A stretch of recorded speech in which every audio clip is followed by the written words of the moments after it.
মধ্যে আসছেন আমার ভাইয়েরা রোগন্য ব্যক্তি, আমার ভাইয়েরা অভিজ্ঞ চিকিৎসকের এই মন্তব্যের কারণে কিন্তু তার রোগ হয় না, কথা বলেন ঠিক কিনা? আমার ভাইয়েরা এই মন্তব্য করার কারণে তার রোগ এরকম মাঝে কিছুমাত্র বৃদ্ধি পায় না, কথা বলেন ঠিক কিনা? কারণ রোগন্য ব্যক্তির তার গাফিলতা ও আমার ভাইয়েরা অসতর্কার কারণে তিনি রোগান আক্রান্ত হয়েছে, কথা বলেন ঠিক কিনা?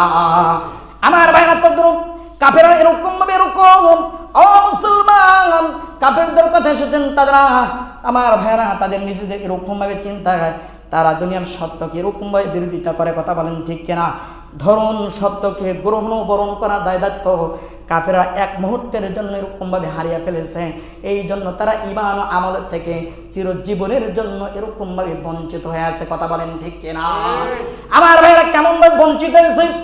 এক শ্রেণীর কাফেররা তারা এরকম ভাবে মানুষদেরকে লইয়া আমার ভাইয়েরা কাফেরদের দল বিশাল বড় করে নিছেন।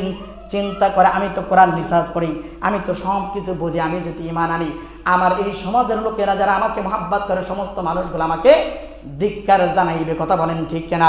এই জন্য তিনি জানা সত্ত্বেও আমার ভাইরা আল্লাহ পাক রব্বুল আলামিনের প্রতি ঈমান আনে না, কথা বলেন ঠিক কিনা? এই অবস্থায় তিনি দুনিয়া থেকে বিদায় হয়ে যাবে। এই জন্য আল্লাহ পাক রব্বুল আলামিনের পবিত্র কোরআনুল কারীমের মধ্যে সুন্দর করে নোট করে জানিয়ে দিয়েছেন, আল্লাহ তাআলা বলেন খাতামাল্লাহু আলা কুলুবিহিম, জোরে জোরে আওয়াজ দিয়া বলুন আল্লাহু আকবার।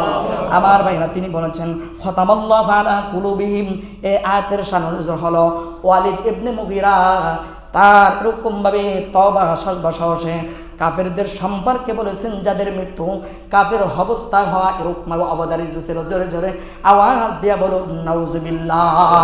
দুনিয়ার জমিনে এক শ্রেণীর মুসলমান তারা মুমিন মুত্তাকিন দাবি করে, ও মুসলমান আবার এরকম ভাবে খারাপ কাজে উৎসাহিত করে।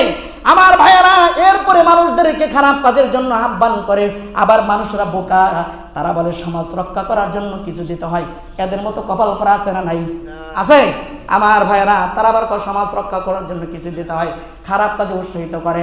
ভাইয়েরা আমার কিতাবের মধ্যে আসেন, এই কিতাবের কথা অনুযায়ী আমার ভাইয়েরা আপনি এরকমভাবে যদি খারাপ কাজে উৎসাহিত করেন আর আল্লাহর কসম ওই ব্যক্তি যদি প্রকৃতি মুমিন মুত্তাকি না হয়ে কাফের অবস্থায় যদি দুনিয়া থেকে বিদায় হয়ে যায়, আপনি কিয়ামতের ময়দানে এরকমভাবে ওই ব্যক্তি যখন জাহান্নামে যাবে তখন আপনাকে ডেকে ডেকে বলবে, হে তুমি তো আমাকে এরকমভাবে সহযোগিতা করছিলে, কথা বলেন ঠিক কিনা?